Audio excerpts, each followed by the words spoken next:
Hello and welcome to Marketing Solutions for Local Law Firms, the podcast that provides you with all the latest digital marketing tools, tips, and strategies you will need to implement in order to stay ahead of your competition. If you are looking to substantially increase your caseload in the next 6 months, this is the podcast for you. And now, here's the host of our show, the local business guy himself, Frank Deming. Hello, everyone. This is Frank Deming, the local business guy. Welcome to another episode of Marketing Solutions for Local Law Firms. Happy Wednesday. Happy Hump Day, everyone. I hope you guys are having a rockin' week thus far. Today, I have a great treat for you guys. I think, as a matter of fact, I know that there hasn't been another guest like the one I'm about to introduce you today. Why? Because this person focuses on helping you, Mr. Law Firm, grow your practice beyond belief. And of course, I'm talking about the great RJon Robbins. RJon, how's it going? Wow, that's a great introduction. I got to get you to call my wife. Thank you for that. No. That's well deserved based on the research that I've done on you and based on your success. And I don't want to dive too much into that because I always like to get my guests to tell, toot their own horn, stand on their soapbox and sell themselves for me. So without further ado, who are you and what do you do? Before we get to who I am and what I do, could we make a big promise to your audience that we can make sure to deliver on? Because they don't really care who I am. They want to know what I can do for them, I think. Amen to that. Yeah, sure. Let's make that big promise, RJon. Because if I can deliver on something on the podcast, then they'll say, "Oh, I want to know more about this guy." But of course, if I can't deliver any value in the next 15 minutes, then who cares if I'm the greatest person in the world? That is true. 100%. All right. So, how about if we promise your audience that we will teach them how to put more money in their pocket in the next 30 days? Full stop. That's a big promise. If we say an extra $5,000, an extra $10,000 cash in your pocket in the next 30 days. As a result of listening to this episode? Well, as a result of listening to the episode and then getting off your ass and doing something with what you hear on the episode. This is not magic. You have to actually take action. That's right. So check this out, audience. This is what we're going to do. We're going to make 2025. Yes, I'm already talking about 2025. Your best year ever, just from listening to this episode and taking action. How's that? Well, I guess we'll find out. All right. So what is it that you do, RJon? I know I said a little bit about what you did with the law firms, but in your own words, what is that? Yeah. So the company is called How to Manage a Small Law Firm, and we function as the CEO, the COO, the CFO, and in some cases also the Chief Marketing Officer, CMO, for over 500 law firms at this point. Wow. We are, I think, undisputably the largest, most successful in our space. There's other people who do what we do. They do a very good job. We have a waiting list, by the way. I should mention that. So this isn't like me trying to say, oh, you got to only do business with us. We refer tons of business out because we have a waiting list. We've had a waiting list for the better part of 2 years. So my big call to action, so to speak, in your podcast, whenever I'm a guest on a podcast, is really just sharing free resources. Okay. And we share free resources, we share free courses, we share all kinds of free stuff that helps owners of small law firms build more successful law firms, financially more successful, personally more successful, professionally more successful. We help them with the marketing. We don't do the marketing. but we help them with the marketing strategies, the marketing plans, the marketing key performance indicators, tracking, measuring, managing the marketing to make sure you're getting an ROI. We help law firms with the intake and the sales conversion process, because what's the point of doing all this great marketing if you can't convert them into paying clients? We teach lawyers how to build law firms with what we call non-attorney salespeople, because you don't need to be a lawyer to sell legal services. You need to be a lawyer to perform legal services. And so we teach the law firms that we manage how to put non-attorney salespeople in place, which really supercharges the growth of the firm and liberates the lawyer and evens out cash flow in a great way. Because otherwise the marketing goes on, the marketing goes off, the marketing goes on, the marketing goes off, the sales goes on, the sales goes off, the sales, right? And we smooth that out, which really helps a lot, get some momentum going. We step in and function as this chief operating officer to help develop staffing strategies, recruiting, training, managing, onboarding, key performance indicators, so you can be really ruthless and objective with the problems and the performance, and not such a total you-know-what with the people, right? Gotcha. Because you can be ruthless and aggressive and demanding as long as you do it with objective criteria, and then you don't have to be personal with the person, with the employee. And we do, tons of work around financial controls. We just came out with the book Profit First for Lawyers, of course. Mike McCallow has asked us to us. I say us because I have a team. I mean, I have 100 employees. I don't manage 500 plus law firms myself. Yeah, of course. My team really makes me look good every day. They do amazing, amazing work, and I get way too much of the credit.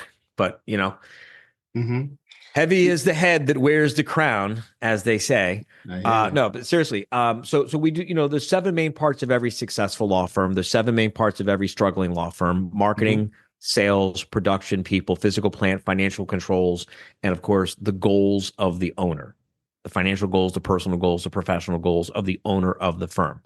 And so the chief executive officer, the CEO of a business, and a law firm is a business, is the one who's responsible for making sure that there's a business plan that the owner of the business can understand, can explain to their family and friends and staff. This is what we're doing. This is how we're going to do it. This is why we're going to do it. This is how we're going to track and measure and make sure that it's working, and know when it's time to pivot and make adjustments.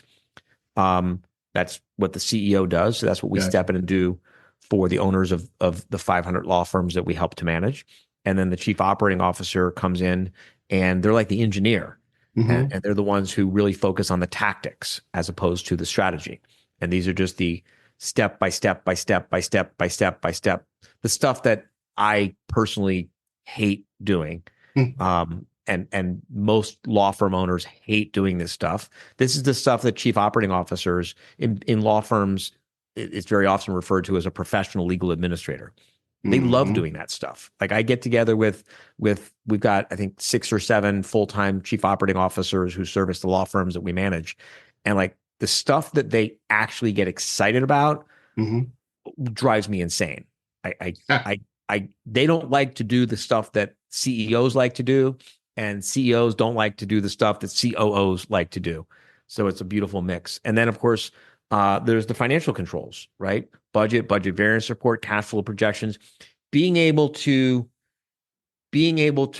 predict what the profits will be a year in advance, being able to predict what the revenues will be, being able to predict what the expenses are going to be, being able to see it all happening in slow motion far enough in advance so that there's time to be responsive instead of reactive. That's gives powerful. you options. Gives you options that owners of law firms that don't have proper financial controls in place don't have. And when you have better options, you make better choices. So these pillars that you mentioned, just so I understand and the audience can understand a little bit, are they from a fractional basis? Obviously, right? These are like fractional CMO. Yeah. Right. So okay. So in most markets, in most mid-size markets, and I'm not even talking about major markets, right? In most mid-size markets, a qualified professional legal administrator is $150,000 a year and up. In most mid-size markets, a qualified chief financial officer is $150,000 and up. Right? And so, you take the typical law firm. Like I said, we manage over 500 law firms. Our biggest law firm that we manage, I think, is $25-30 million in revenue. But half of our law firms are under $1 million in revenue. Oh, really? Probably a third are under $500,000 in revenue. Is that right? So, where is the owner of $1 million law firm supposed to get an extra $200,000, $400,000, $600,000? Think about it. You're going to hire a full-time COO for $150,000 to $200,000, and a full-time chief financial officer for $150,000 to $200,000, and a full-time chief executive officer for $150,000 or $200,000. There's $450,000 to $600,000 out of $1 million in gross revenue. It's just not feasible, right? So when I was working at the Florida bar at the Law Office Management Assistance Service way back when, is when I realized that this was a huge problem for all of these. And I worked with thousands and thousands of law firms when I was with the Florida Bar's Lomas program. And what I kept seeing over and over and over and over again is these really amazing people who are great lawyers and have a lot of ambitions and good intentions and goals and drives and desire, and they really want to make a positive impact on the world, but they can't build a business that empowers them by themselves because, they don't teach us about the business of running a law firm in law school. And the law firm isn't going to grow without access to a proper CEO and COO and CFO. So anyway, long story short, many, many, many, many years of trial and error and figuring out different iterations of my own business model. We now function as the fractional timeshare CEO, COO, CFO, like I said, and the typical C-suite executive in our roster will support about 30 law firms. Which, yeah, you're about to say something. No, go ahead, continue now, and then I'll ask the question. Yeah, so it's about a 1 to 30 ratio, which we find is really the sweet spot in terms of being able to give the law firm enough attention to make a meaningful impact. I mean, law firms that start working with us, they start growing 30-50% year on year on year on year on year, consistently, predictably, reliably. That's not a surprise to us, right? We get people who come in, they'll grow 200%, 300%, but 50%, it's like another day at the office around here. We found that when we made the ratio lower, either the price of the service had to go up and it wasn't affordable, it was out of reach, because we insist on delivering at least a 3 to 5 times ROI. So if you pay us $1, I want to make sure we give you back at least $3 to $5 back. And nice. And so when we lowered the ratio, it was harder to give that ROI. On top of which, what we discovered is that the owners of the law firms were like, hey, get off my back. I don't have enough time. So anyway, the 1 to 30 ratio is what works best. And we did $30 million in revenue last year. We've been in Inc. 5000 every year for 9 years in a row. So seems to be working. And we have a waiting list. So works great. Works great. Let me ask you this. And remember, we have to tell your audience how they're going to put an extra $5,000 to $10,000. Can we just get that out of the way right now? It's so simple. Okay. All right. I was going to ask you something else, but go ahead. Shoot. Okay. I love it. Okay. Number one, let's go with the low-hanging fruit first, right? And there isn't like a magic trick to this. This is just decades of experience and like knowing what buttons to push, knowing what dials to turn, knowing what switches to flip, right? Right. I just know where to find the money in the small law firm. So number one, low hanging fruit. The average small law firm in this country, the average solo or small law firm in this country is holding around $7,000 or $8,000 in outstanding accounts receivables. Right? This is money for work that you've already incurred the cost of delivering the service. So you've already paid for the work, right? You've already incurred the cost of goods. You've already incurred the cost of goods sold, which means when you collect this money, it's pure profit, right? Correct. And it's not usually like one client who owes you $7,000. It's usually one client who owes you $1,000, another client who owes you $500, another client who owes you $1,500, and you literally can pick up the phone and dial for dollars. And the way you collect accounts receivables is by treating the collection of AR, number one, with some humility. Number two, you got to take some personal responsibility for the fact that you're the one that caused the problem in the first place, or at least you let it happen. So you're going to have to eat some, you know what, to get your money. And it just is what it is, right? And number three is treat it like a sales call, right? So a sales call is a pretty simple, predictable thing to do, right? If you follow and we teach lawyers, we teach non-attorney salespeople how to sell very reliably. And basically sales call it's a conversation about where are you today with your situation? How do you feel about being where you are today with your situation? Where would you like to be with your situation at an appropriate time in the future? Maybe 3 months, 6 months, 12 months, 18 months, whatever it is. How will you feel about being where you want to be? So where are you today with your situation? How do you feel about being where you are with your situation? How is your situation affecting you in terms of your time? How is your situation affecting you in terms of your money? How is your situation affecting you in terms of your reputation, right? It might even just be the reputation of the person you see in the mirror every morning. Where would you like to be in the future in terms of your time, your money, your situation, your time, your money, your reputation? How you feel about that? Presumably you'd feel a lot better. If you don't do anything about the situation, where are things likely to wind up? Right now, if you're likely to wind up in the exact same place with or without action, then there's really no sale to be made, right? If you're going to be in the same place with my help or without my help, then I can't create any value for you.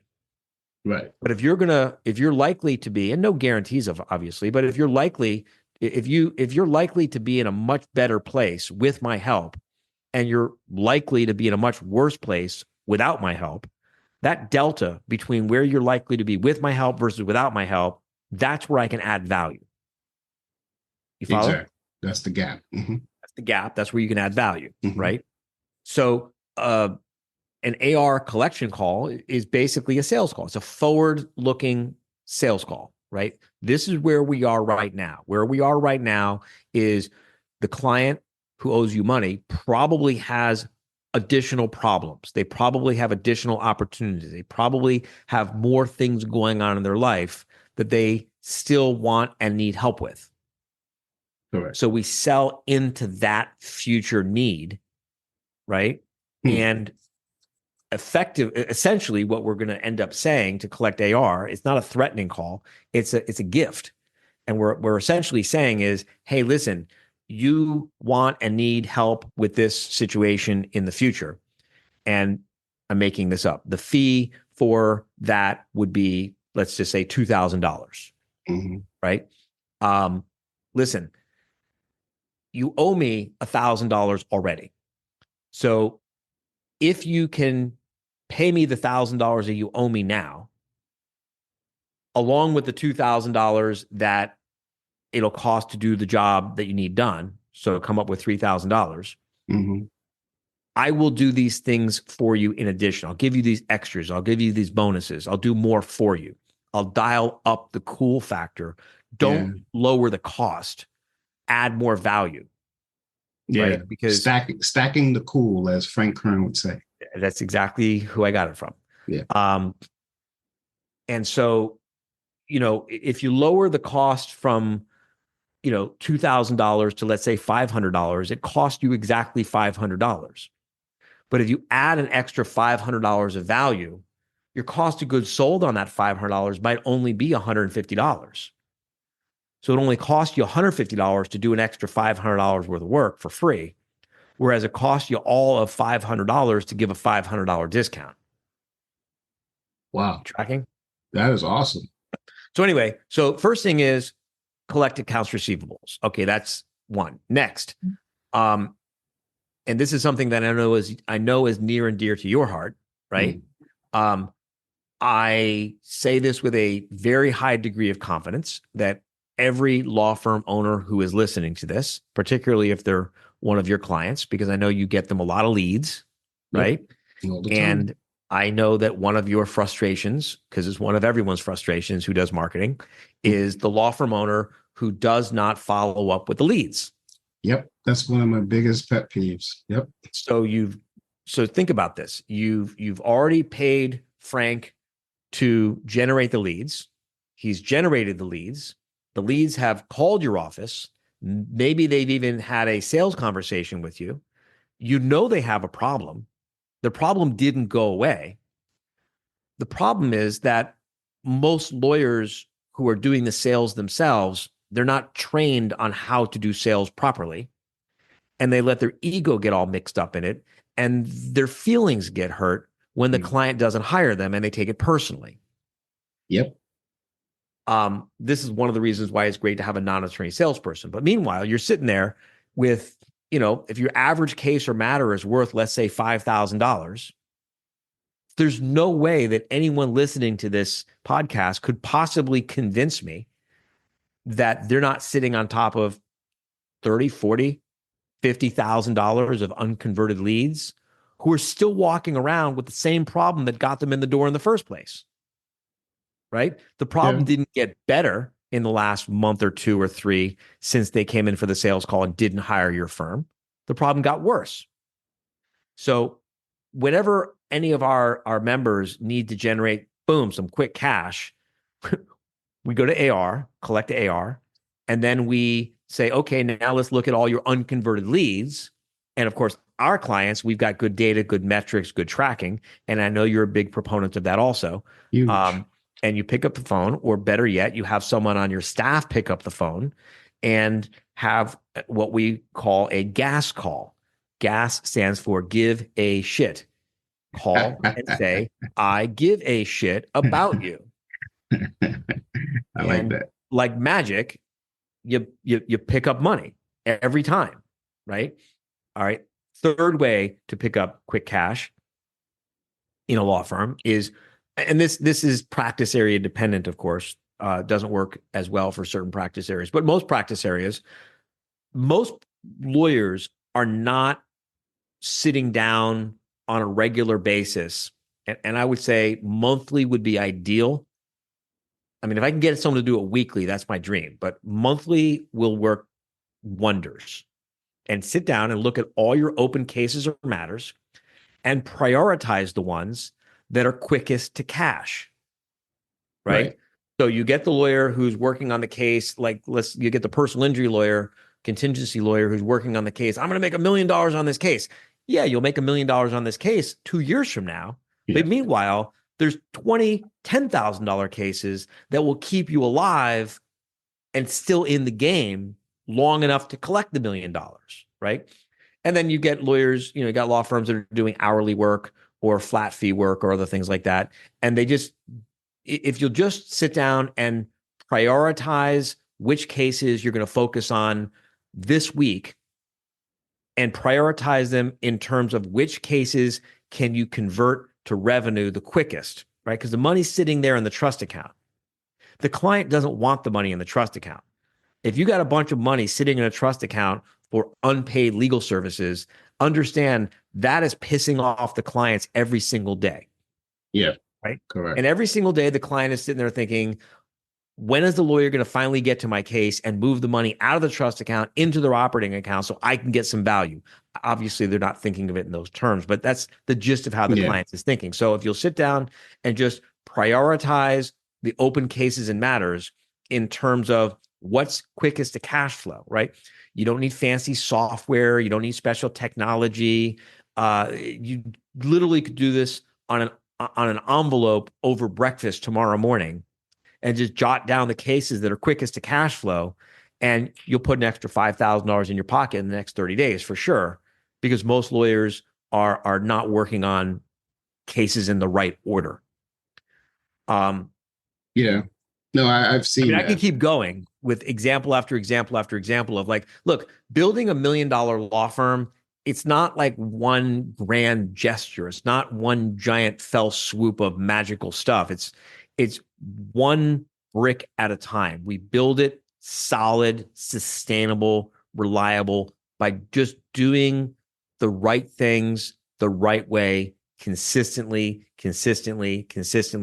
It's not really sexy. It's not really exciting. There isn't a lot of drama involved. It just works. So we got AR. We got following up with unconverted leads. We've got prioritizing the work that's quickest to cash flow. And I'll give you two more. I mean, I could give you 10 more, but I'll give you two more. Okay. Any one of these could fulfill our promise. Fourth is, I mentioned gas calls. So the biggest asset in most law firms, when you look at the balance sheet, right? The P&L, the profit and loss is revenues and expenses. But the balance sheet is where the assets live. And the biggest asset that exists in most law firms, which is unrealized and unutilized, is their client list, right? So you've been practicing law for 3 years, 5 years, 10 years, 20 years. You've got 100, 300, 500 clients out there who you are probably the only lawyer on the planet who is permitted by bar rules to literally just pick up the phone and call this person out of the blue. Bar rules do not allow lawyers to cold call prospective clients. But bar rules do not consider this person to be a prospective client for you because you've already represented this person, even if the person forgot your name. Yeah. And so you can pick up the phone, or better yet, have your staff pick up the phone. And we give sample scripts and sample lessons on how to do this all the time. And literally you dial for dollars. We have one estate planning lawyer in particular who has a full-time person who generates $250,000 a year for his estate planning law firm year after year after year after year after year, very consistently. And all she does is makes these gas calls to all the former clients to check in on them, see how they're doing, see what's new. And not only is she uncovering all kinds of opportunities for the firm to provide additional services to the client, right? But she discovers so many opportunities to make referrals to other professionals who the client needs a referral to. And that, of course, then triggers and instigates referrals back from those professionals, right? So the family law attorney, hopefully when you call the person 2 years, 3 years after the divorce, they don't need more divorce services, right? Hopefully they don't need your services again. Hopefully the personal injury lawyer doesn't have clients who need your services again. Hopefully the criminal defense client doesn't need your services again, right? But they've got all kinds of other things going on in their lives that they need help with. Yeah. And they don't have anyone else who they can reach out to, who they know and like and trust, to get them connected to the right accountant, the right bankruptcy lawyer, the right immigration lawyer, the right realtor, the right car dealership, the right insurance agent. I mean, you name it. And look, I mean, we've got hundreds of our members who generate an extra $100,000 a year consistently year after year after year doing this. No one in the audience will ever convince me that this can't work for them, because it just works for too many hundreds and hundreds and hundreds of our members in all different practice areas in all over the country. And it's a strategy behind all of it, of course, right? Right. Which you teach. And then, I mean, I'll give everyone the script for free. And then we do workshops. Like we'll take 20 law firms, stick them in a room for 3 days, and we call the gas call workshop. And literally they're just dialing the phone for 3 days. And I can't remember the last time we did it that they didn't generate more than $1 million in 3 days out of 20 firms. Right now, obviously, some are generating more, some are generating less. But I can't remember the last time we did it where the 20 firms that we do it with, it's not the same 20 firms, obviously. We just always do it with 20. Yeah. It's just very predictable. And then the last and not least is, raise your rates. I mean, just straight up raise your rates. Raise your rates by 10%. There's a tourist attraction that I went to. And when the tourist attraction was constructed, admission price was a nickel. You know how I know that admission price was a nickel? Yeah. Because they literally carved it into stone at the entrance. Literally carved admission 5 cents. 5 cents. At the entrance, right? Look, put this to the test. The next 10 clients, the next 10 prospects that come in to see you, test a price point 10% higher than whatever you're charging now, right? If 8 out of 10 of them see the value and accept the engagement, you know what's going to work. Yeah. Right? If all 10 say the reason I'm not hiring you is because you're 10% higher than I expected to pay, which by the way, never, ever, ever happens in 25 years of doing this with thousands and thousands and thousands of lawyers. It has never happened. Right. And I'm not saying that you go back. I'm talking about brand new prospects who have never done business. Yeah. Right. Yeah.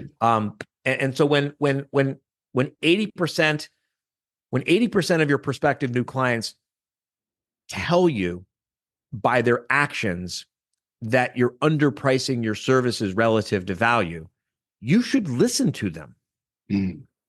Right? Every time we ask a law firm to conduct this test, they all get so pissed off when they go back and calculate how much money they left on the table. And by the way, this isn't about being a greedy pig and just, raising your prices. That extra 10%, which by the way is pure profit at this point, right? Exactly. If you're running your law firm at a price point of X and you raise the fee by 10%, that extra 10% becomes pure profit. And that extra 10% affords you the opportunity to hire more staff that gives you more leverage, which allows you to push the work down to a lower cost solution, which saves the clients money. It allows you to invest in more training for your staff so your clients can get better services. It allows you to invest in better technology. I mean, if you took half of the 10%, right? So take a $500,000 law firm and bam, you just pick up an extra $50,000, right? And you take half of it, $25,000, and you put it in your pocket as just pure profit. Thank you very much. And you take the other $25,000 and you use it to, I don't know, jumpstart a new associate, right? Because you can hire a $100,000 a year associate for only $8,000. It only costs $8,000 or $10,000 to hire a $100,000 a year associate.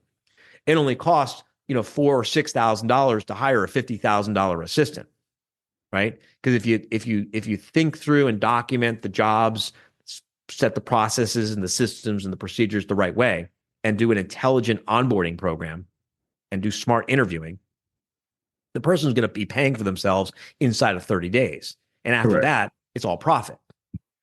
The point I'm making is this isn't about trying to get more.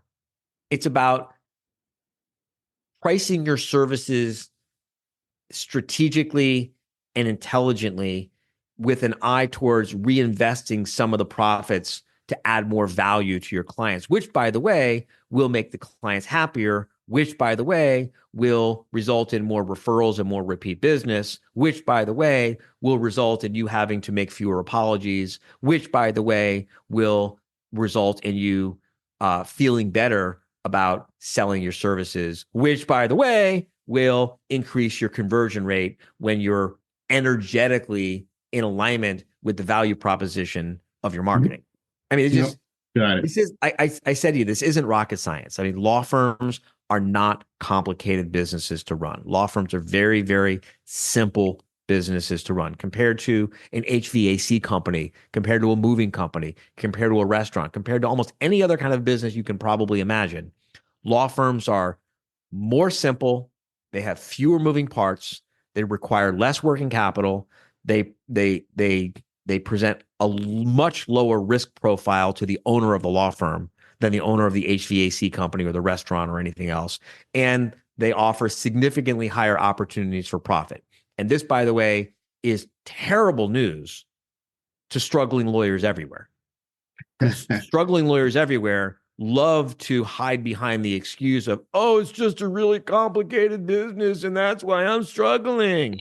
No, it's not a complicated business. It's just that probably no one ever taught you how to manage the business of a law firm.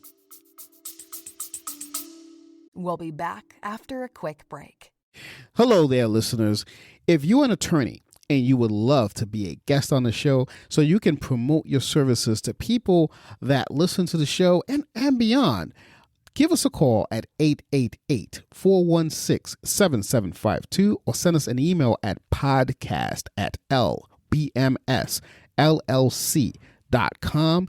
One of my associates in the podcasting team will send you an email and connect with you, schedule some time, send you the podcast intake form, and schedule you to be interviewed on the show.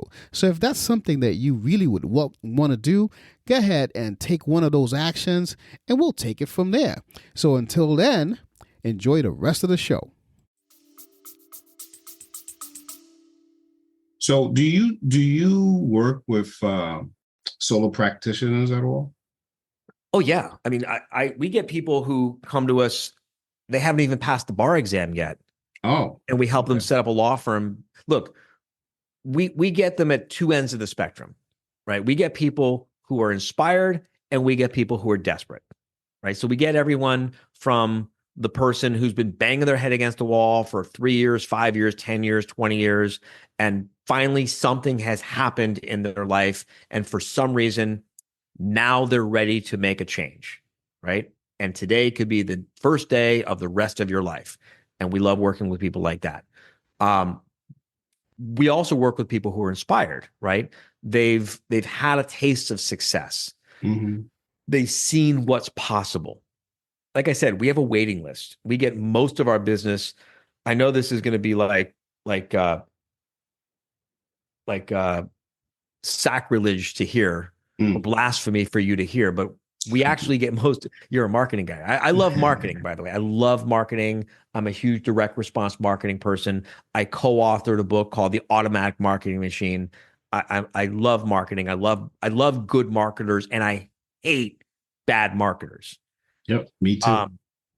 Like we could do a whole podcast episode about shitty marketers and the shitty things they do to really. Because the thing about bad marketers is they give the law firm owner false evidence that the law firm owner then uses to make decisions that stalls out the rest of their life, right? Like how many times have you talked to a prospect and they say, well, I tried that once and it didn't work. It didn't work. I get that all the time. You know, I tried that once and it didn't work. Well, you know, do you even know enough? And I'm not saying this to be a jerk, but like, unless you're an experienced, educated digital marketer, you may not know whether your digital marketing ads were set up the right way or not. Exactly. You may not know whether your ad campaign was managed the right way or not. I told you we have a chief marketing officer service. Yes. And the chief marketing officer service, basically what we do is we help the law firm owner manage their relationship with marketing vendors like you, right? And the marketing vendors love it because they finally have like an educated person on the other side of the table who's asking intelligent questions with realistic expectations, right? Mm-hmm. And the law firm owner loves it because they've got someone sitting on their side of the table who knows the right questions to ask. And I mean, it's a win-win.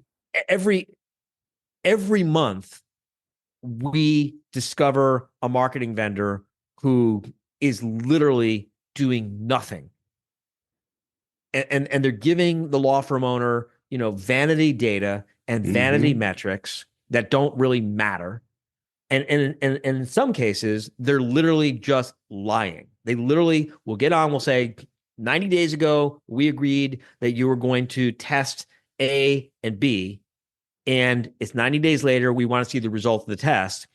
And they'll try to bluff their way through it sometimes. And by we, I mean my team. Remember, I told you my team makes me look like a rock star. I don't know how to do this stuff, by the way. Don't ask me this because I don't know how to do this part of the business. But they know how to like go into the back of Google, like you know how to do, right? Mm-hmm. And look at all the data and look at all the metrics and look at all the stats and everything that's like in the back side of all the marketing platforms. And every month, one of our CMOs is just screaming about how they caught another marketing vendor trying to bluff their way through one of these meetings who didn't actually do anything. Now, the problem isn't that they didn't do anything. The problem is they mislead the client, and now the client thinks that it's not working. Yeah, and marketing is bad. Yeah. It's like the new used car salesman. Well, at least with a used car, you know how to drive a car, right? You take the used car for a test drive, and you know that you press the accelerator, what's supposed to happen. You press the brake, you know what's supposed to happen. You know the engine isn't supposed to sound like that. You might not know how to fix it, but you at least know how it's supposed to work, right? And the problem is with digital marketing, unless you're really educated like you are, by the way, like I'm not, you don't know whether the person you're talking to knows what they're talking about, or not. And you don't know, even if they do know what they're talking about, you don't know that they're actually doing what they're supposed to be doing. And they might tell you, we tried, we tried this and we tried that, this in the last 90 days, and it's just not working, and I'm really sorry. But you don't know whether they really tried it or not. Yeah. And I'm telling you, it's not uncommon that we find digital marketing people out there who literally are just doing nothing. We're not even talking about the people who try real hard and they don't know what they're doing. We're talking about the people who literally don't even open up the file for 90 days. They get paid, and then 90 days later they show up and they say it didn't work. It's a funny story. I actually fired a guy, one of my media buyers, for that. I mean, I didn't wait 90 days. I just saw in the first 30 days that he literally didn't do anything. And I'm like, okay, you're gone.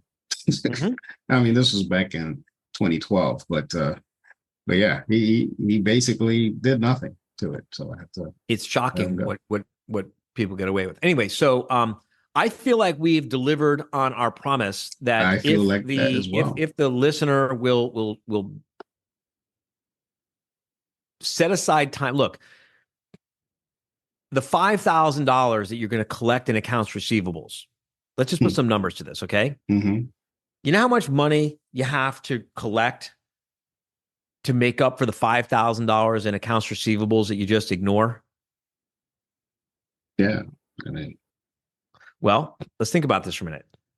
The number, by the way, just so you know, is $30,000. You got to do $30,000 worth of work in most law firms to make up for the $5,000 that you didn't pick up the phone and collect. Right? So let's just think about this for a minute. $30,000. I can do the math for you in a minute, but $30,000. Let's just do this math first. $30,000 divided by, let's say, $500 an hour, $400 an hour, $300 an hour. Let's say $400 an hour, right? $30,000 divided by $400 an hour is 75 hours. That's like a week and a half. That's right. Right? 75 hours that you could be doing networking. 75 hours that you could be chasing down prospects that didn't engage. 75 hours that you could be training. 75 hours you could be on a vacation with your family. 75 hours you could be at your kids' after-school activities. 75 hours of your life that literally you're going to flush down the toilet to make up for the $5,000 of accounts receivables that you're going to walk away from instead of preventing in the best case scenario and collecting if you can't prevent it. Wow.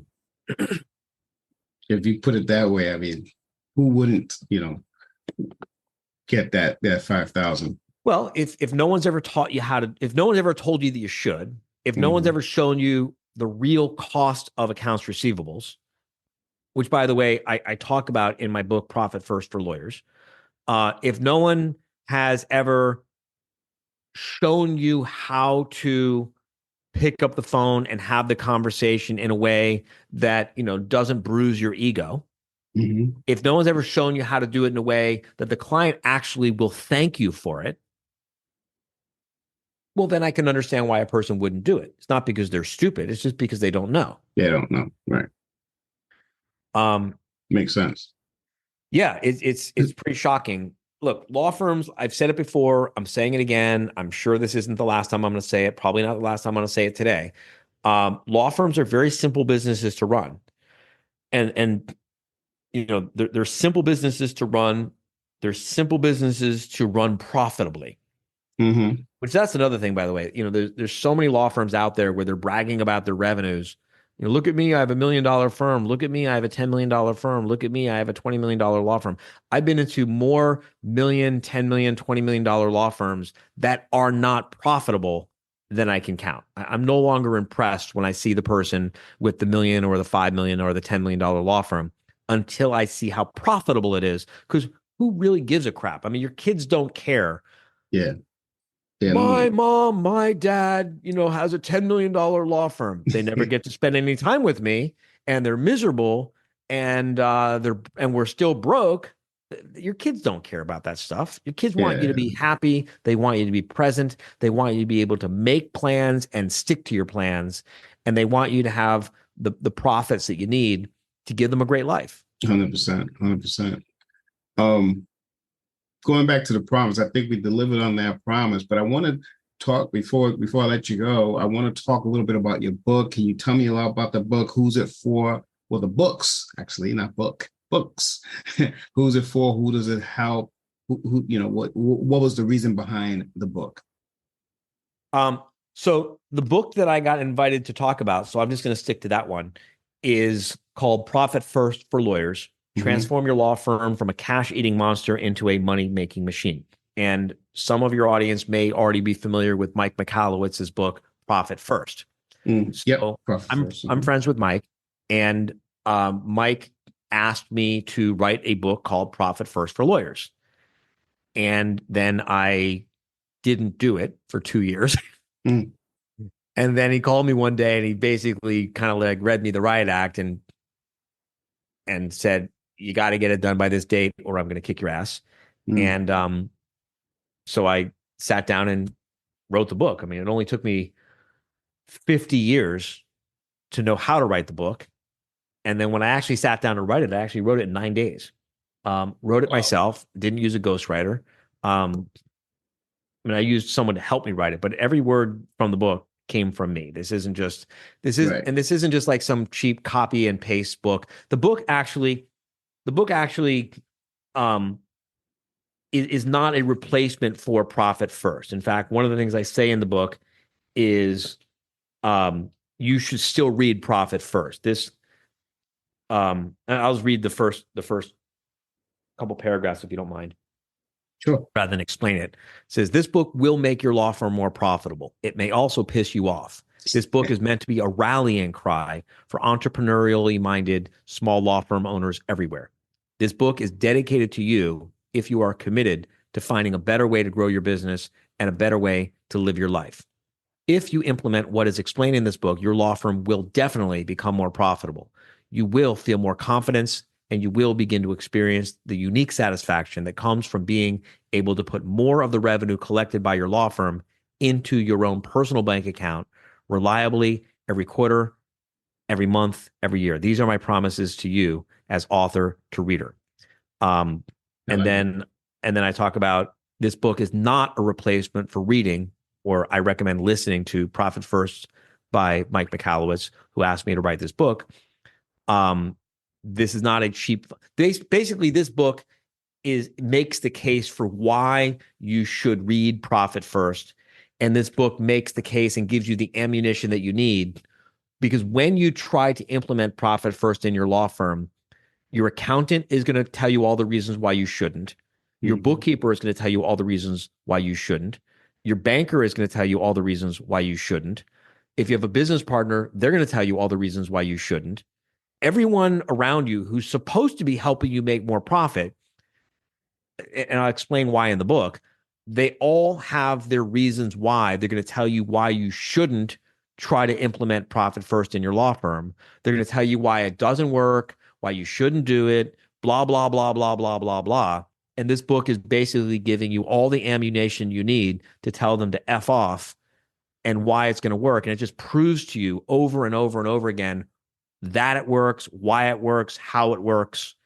And it's a great book. Is it available on Amazon? Yeah, you can get it on Amazon. And we have a podcast called Profit First for Lawyers that you can just start listening to the podcast. And that'll give you a little insight into the book. I will definitely put a link to that podcast and the link to the book in the show notes here. Also, what is your website, RJon?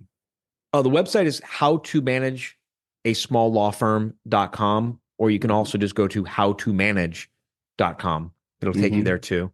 And we have all kinds of resources that we can share with your audience for free. One of them is you can take a little self-quiz to find all the leaks, the profit leaks happening in your law firm. And, plug a leak here, plug a leak there. And you plug a leak here, you save an extra couple $1,000. You plug a leak there, you make an extra $1,000. Before you know it, you're talking about some real money. One last question. Sure. What inspired you to start How to Manage a Small Law Firm? The desire to live indoors and eat food. Okay. Wasn't expecting that answer, but okay. Well, what do you want me to give you some BS grand vision of blah, blah, blah? Look, by the time I started How to Manage a Small Law Firm, I had already helped thousands and thousands and thousands of lawyers build successful law firms. I had very stupidly failed to follow my own advice, and I had unwittingly built a practice instead of building a sustainable business, right? Practices stop when the owner stops sweating. Businesses keep going. I only work in How to Manage a Small Law Firm about 90 days a year. I only work in my business about 90 days a year and will gross over $30 million this year, help over 500 law firms. I'm able to have a lot more impact, help a lot more people, including myself, now that I have a business instead of settling for just a practice, right? But back then, I had just built a practice. And then when my wife became sick, one day she was healthy, next day she got sick, no warning. 18 months later, when she finally recovered, we had lost our house to foreclosure. We had burned through all of our savings. We had burned through all of our credit, and we were broke. Right. And the one thing that I knew how to do, I knew how to help lawyers build successful law firms, even though paradoxically, I had failed to do that for myself. Right.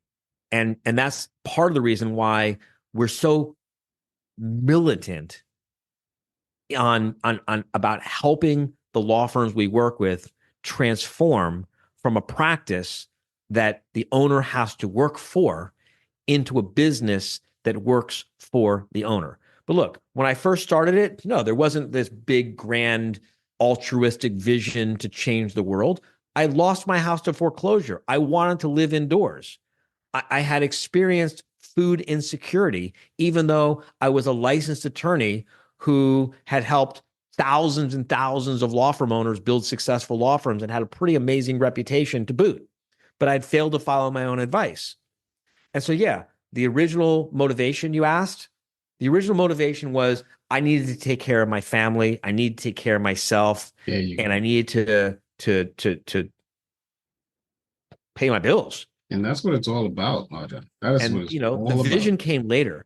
The hunger came first, the vision came later. Now I can tell you about my grand vision and our core values as a company and my brand promise to you and how we're changing the world and changing law firms. Look, when I first started doing this way back in 2008, I was going around talking about how you can build $1 million law firm, and I would get laughed out of rooms. I would go around, I'd get on social media and talk about how I can help you build $1 million, $2 million, $5 million law firm. And people would just call me a liar and say, that's not even possible. Now, everyone knows it's possible. This is like Roger Bannister in the 4-minute mile. He was the first person who ever ran ran a mile in 4 minutes. And you know that within 4 or 5 years of him breaking that barrier, I think there was a dozen people who had broken the 4-minute mile because now everyone knows it's possible. Right. You can't walk into one of our live quarterly meetings with hundreds and hundreds and hundreds of law firm owners, just like you, Black, white, Asian, Hispanic, gay, straight, tall, short. Some of them are even a bunch of left-handed weirdos. And, you can't walk in there and see all of these people standing up talking about how they built their law firm into $1 million firm, $2 million firm, how they're taking their first family vacation ever, how their law firm work. You can't walk in there and not believe that you can do it too. And that's the biggest challenge. And once you see it, the mechanics are fairly straightforward. That is awesome. And you, my friend, are awesome. I really, really appreciate you coming. I think this is probably, I said it in the beginning and I'm saying it again, it's definitely the best episode I've had. Definitely in season 5 for sure. Since I've been running this podcast. Really, name one episode that's better than this. Name it. Come on. Let's beat it. Now we got to come back. We got to beat that episode. We got to beat it. Even better. I must be the best episode ever. I love the competitiveness, man. I love it. Before I let you go, is there anything I did not ask you that you think was going to benefit this audience today? Oh, there's so many things we could talk about that would benefit this audience. I look, the biggest thing that I really want your audience to understand, and like I said, we have a waiting list. I'm not trying to sell you something. I'm the biggest thing I'm trying to sell your audience on is believing that it's possible. Gotcha.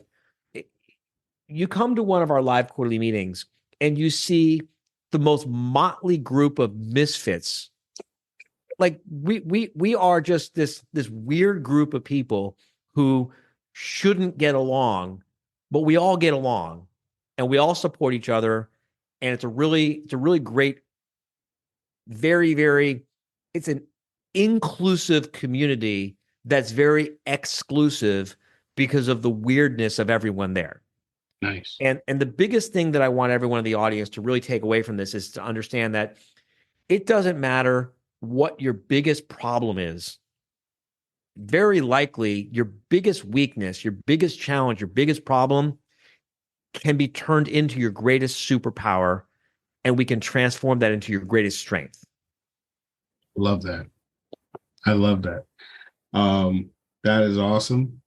That is an awesome answer and end to this episode. I really, really appreciate it, RJon. And you mentioned coming back. I'm going to take you up on that offer. I'm going to see if there's a time, a frame where we can get together once again and we can bless this audience, because I know they've been truly blessed today. Her name is Carly.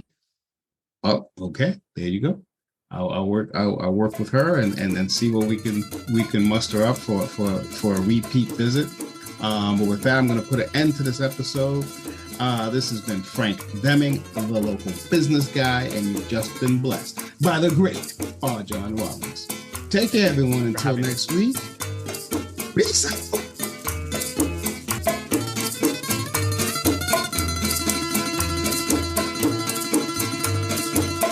Thanks for listening to another episode of Marketing Solutions for Local Law Firms, the podcast that provides you with all the latest digital marketing tools, tips, and strategies you will need to implement in order to stay ahead of your competition.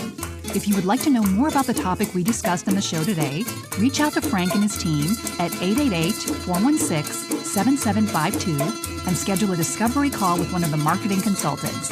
If you'd like to be a guest on our show, send an email to podcast@lbmsllc.com and we will put you on the schedule. With that being said, until next week, make it a successful digital marketing day. Peace out.